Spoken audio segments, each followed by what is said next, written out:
Welcome to the Get Fit Guys, quick and dirty tips to slim down and shape up. My name is Ben Greenfield. I'm the Get Fit Guy, and in this episode, you're going to learn 6 ways to do the greatest exercise on earth. Now, I recently tweeted, don't have much time, there's pretty much one exercise I'd recommend. In that tweet, I linked to a recently published study entitled Barbell Deadlift Training Increases the Rate of Torque Development and Vertical Jump Performance in Novices.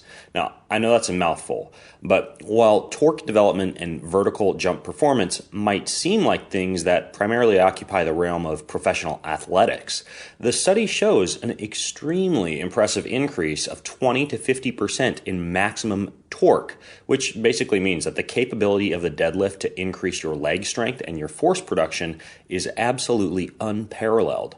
That means whether you want to get a better butt, firm up your thighs, get an absolutely bulletproof midsection, increase your grip strength, or just make yourself as tough and as strong as possible, you just can't beat the deadlift.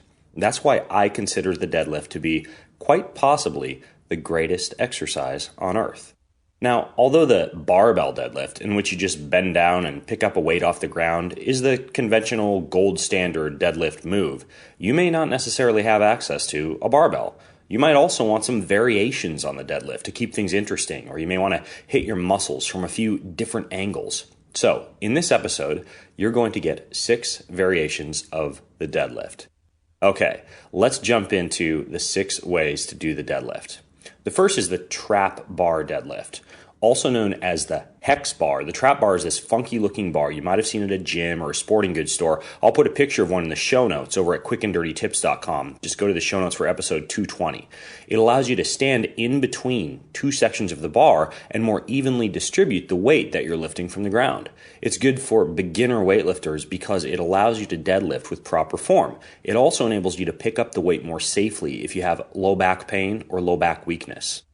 Option 2 is called the Romanian deadlift. This one's also known as the stiff-legged deadlift, and it shifts most of the deadlifting work to what's called your posterior chain, which is the biomechanical term for your butt, your hamstrings, and your lower back.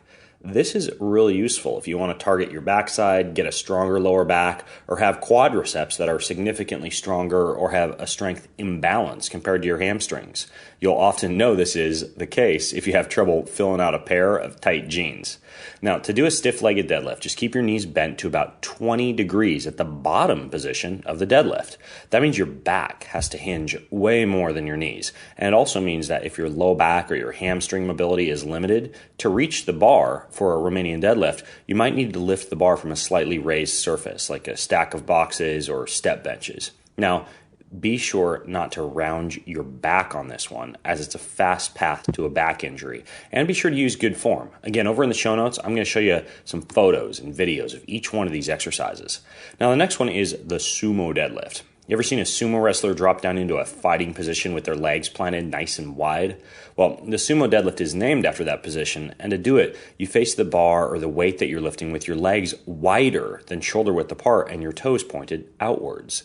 This targets your quads and inner thighs more and your lower back less than a regular deadlift, which is great if you have a low back injury, your low back is tired, or you just want to focus more on your leg strength or leg range of motion than your back. And of course, the giant sumo wrestler diaper is optional. Option number 4 is the single leg deadlift. As you know, there are times in your life, like when you're picking doggy doo off the ground, that you might be bending and picking up an object with one leg to support you rather than 2. Enter the single leg deadlift. This version of the deadlift is best to learn first with dumbbells. To do it, you hold a dumbbell in each hand and you position the dumbbells down in front of your upper thighs with your arms straight. Then you stand with your feet together and you lift one leg slightly, so the foot of that leg is just off the floor.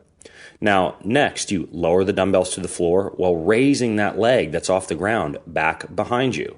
So if you're doing this correctly, you're going to look like a giant letter T at the bottom of the single leg deadlift move. Now, once you feel a stretch in your hamstrings or your low back or the dumbbells touch the floor, just return to your original position by raising your torso and lowering that lifted leg. Straighten the knee of your supporting leg as your torso becomes upright. And once again, I know some of these can be tough to figure out when you're listening to the audio version, but you can definitely head over to the show notes, quickanddirtytips.com, and see what some of these look like too.